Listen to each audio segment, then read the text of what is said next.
आज हम बायोफिजिक्स के बारे में पढ़ने वाले हैं। बायोफिजिक्स किसे कहते हैं? Biophysics is defined as the science where there is application of laws of a physics to the life process. Biophysics एक ऐसा विज्ञान के रूप में परिभाषित किया गया है जहां पर जो जीवन प्रक्रियाएं हैं उन पर हम भौतिकी के नियमों को लागू कर सकते हैं या भौतिकी के नियमों को लागू किया जाता है। यानी कि अगर आप एक चेयर भी उठाने की आप बात करेंगे अपनी दैनिक क्रियाओं में, या यहां तक कि अगर आप चलने की भी बात करेंगे ना, यहां तक कि आप चलने की भी बात करेंगे तो भी फिजिक्स के लॉज का इस्तेमाल किया जाता है। अगर आप कोई एमआरआई की मशीन की बात करेंगे तो भी आपको यहां पर देखने को मिलेगा कि आपको क्या करना है, फिजिक्स का इस्तेमाल करना पड़ेगा। तो बायोफिजिक्स एक ऐसा विज्ञान जिसे हम अपनी जीवन की क्रियाओं में लागू करते हैं। इसके कुछ फंडामेंटल यूनिट्स रखी गई हैं जिनको अलग अलग तरीके से नापा गया है। जिनकी यूनिट्स हैं, एक ऐसी यूनिट्स जो लेंथ को नापती है, यानी कि हम लंबाई को कैसे नापेंगे। सबको पता है कि एक पॉइंट से अगर दूसरा पॉइंट, ए पॉइंट से बी पॉइंट, एक सिरे से दूसरे सिरे तक की अगर आप लंबाई नापेंगे, अगर कोई आप डिस्टेंस नापना चाहते हैं एक पॉइंट से दूसरे पॉइंट तक, तो आप उसे मीटर्स और मिलीमीटर्स में नापते हैं। लेकिन अगर आप माइक्रोस्कोप की बात करेंगे तब आप उसे माइक्रोन से इस्तेमाल करेंगे। जैसे एग्जांपल में दिया गया है यहां पर माइक्रोन 1/1000 mm, ठीक है ना, मिली माइक्रोन। तो यहां पे बताया गया कि अगर आप एक माइक्रोन की बात करोगे तो यहां पर 1000 मिली माइक्रोन का जिक्र है। ऐसे ही आप यहां पर जब आप एक मीटर की बात करोगे तो उसमें 1000 मिलीमीटर होगा।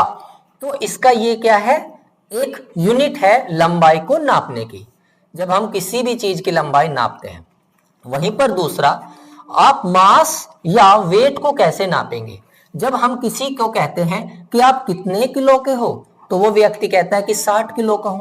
तो ये जो 60 है ये उसका भार है, लेकिन हमने यूनिट क्या लगाई है, किलोग्राम। तो अगर आपने कहा 1 किलो में कितने ग्राम होते हैं तो आपने कहा 1000 ग्राम होते हैं। तो 60 किलो में कितना हुआ, आप कहोगे 60,000 ग्राम। तो या तो आप कहेंगे उस व्यक्ति को कि आप 60 किलो के हो, या आप कहोगे 60,000 ग्राम के व्यक्ति हो। ऐसे ही तीसरा यहां पर है यूनिट ऑफ टाइम। अगर आप समय की यूनिट्स की बात करोगे तो समय को सेकंड में नापा गया है, जिसको हम नेचुरल क्लॉक बोलते हैं। आपने देखा कि एक घड़ी है, उस घड़ी में एक छोटी सुई होती है जो घंटे को दर्शाती है, दूसरी वहां पर मिनट को दर्शाती है, लेकिन एक सबसे बड़ी घड़ी होती है जो सेकंड को दर्शाती है। अगर सेकंड की घड़ी सही से नहीं चलेगी तो मिनट्स बिगड़ सकती है।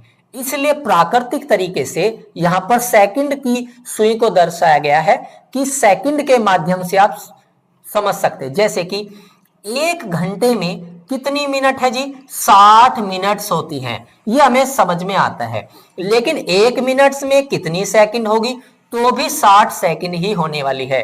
तो यहां पर हम देखते हैं कि सेकंड से मिलकर मिनट बनता है, यानी कि सेकंड ही मिनट्स को बनाती है और फिर मिनट जाके घंटे को बनाता है। तो सेकंड एक प्राकृतिक तरीका है, नेचुरल क्लॉक है, जो कि टाइम की यूनिट है।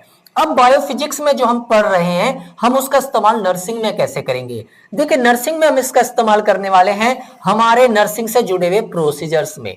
जैसे कि जब आप कोई प्रैक्टिकल करते हैं, जब आप फंक्शनल तरीके की नॉलेज का ज्ञान करना चाहते हैं, वहां पर आप प्रिंसिपल्स का इस्तेमाल करेंगे जो कि फिजिकल तरीके के प्रिंसिपल्स होते हैं। आपको बोला गया कि ये एक भार है जो कि 50 किलो का है, अब आप इसे उठाइए।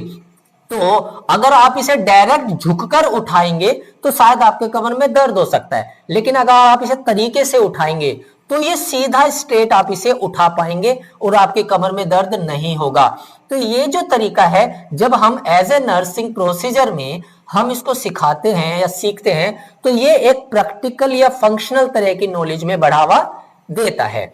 दूसरा, एक ऐसा साइंस ऑफ फिजिक्स जिसका हम इस्तेमाल कर सकते हैं अपने नर्सिंग की डेली की परफॉर्मेंस में। आप डेली अपनी ड्यूटी करते हैं, वहां पर आप अपनी परफॉर्मेंस में इसका इस्तेमाल कर सकते हैं। यहां तक कि बायोमेडिकल से रिलेटेड जो इक्विपमेंट्स हैं हम उसमें भी इसका इस्तेमाल कर सकते हैं, जैसे कि सक्शन का अपैरेटस। सक्शन अपैरेटस आपने देखा है कि ये एक ओरल कैविटी है। अब आपने देखा ओरल कैविटी के अंदर कुछ फ्लूइड्स है, अब इसमें आपने देखा कि फ्लूइड्स है, अब आप इसे फ्लूइड्स को निकालना चाहते हैं, तुरंत आपने सक्शन अपैरेटस का इस्तेमाल किया। लेकिन आपको पता होना चाहिए सक्शन अपैरेटस में नेगेटिव प्रेशर होता है, नेगेटिव प्रेशर होता है जिसका एक कॉम्प्लिकेशन हो सकता है, और वो कॉम्प्लिकेशन होता है डैमेज करना। अगर आपने इसका इस्तेमाल किया, अगर आपने इसका कॉम्प्लिकेशन देखा, अगर आपने इसका कॉम्प्लिकेशन देखा, जो कि क्या है कॉम्प्लिकेशन है, वो है आपका डैमेज करना। ठीक है, तो आप डैमेज करना है ना, अब आप कैसे करोगे डैमेज में, अब आप कैसे करने वाले हो, तो इसमें ऐसे होगा कि जब आप डैमेज या जब आप सक्शन करेंगे ओरल कैविटी का, तो ओरल कैविटी में जो म्यूकस मेम्ब्रेन है आप उसको कट कर सकते हैं बिकॉज ऑफ नेगेटिव प्रेशर, है ना, बिकॉज ऑफ नेगेटिव प्रेशर, तो आप उसे कट कर सकते हैं। इसीलिए आपको सक्शन अपैरेटस में एक मॉनिटरिंग मशीन रखी गई है उसके प्रेशर को संभालने के लिए। तो यहां पर एक प्रेशर मॉनिटर करने का होता है। अगर मान के चलो 120 का प्रेशर है और ये इंजर्ड कर रहा है, तुरंत आप इसको 110 पे कीजिए, तो शायद ये पेनिट्रेशन ना करे, शायद ये म्यूकस को खराब ना करे, मेम्ब्रेन को खराब ना करे। तो अगर आप लगता है कि 110 पे भी है, आप इसे 100 पे कर दीजिए, तो आप धीरे धीरे से कम कर सकते हो। ये भी क्या है बायोफिजिक्स आपको सिखाती है। बायोफिजिक्स एक और जगह आपकी हेल्प करेगी कि आप एज अ नर्स मेजरमेंट पे काम करें।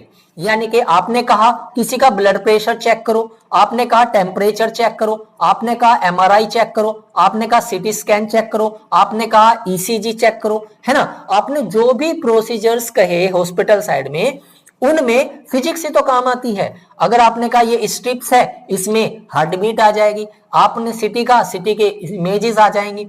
ये सब बायोफिजिक्स की मदद से, यानी कि बायोफिजिक्स में हम ये सीखते हैं कैसे मेजरमेंट करेंगे। तो एज अ नर्स हम बायोफिजिक्स का इस्तेमाल कर सकते हैं नर्सिंग के अंदर।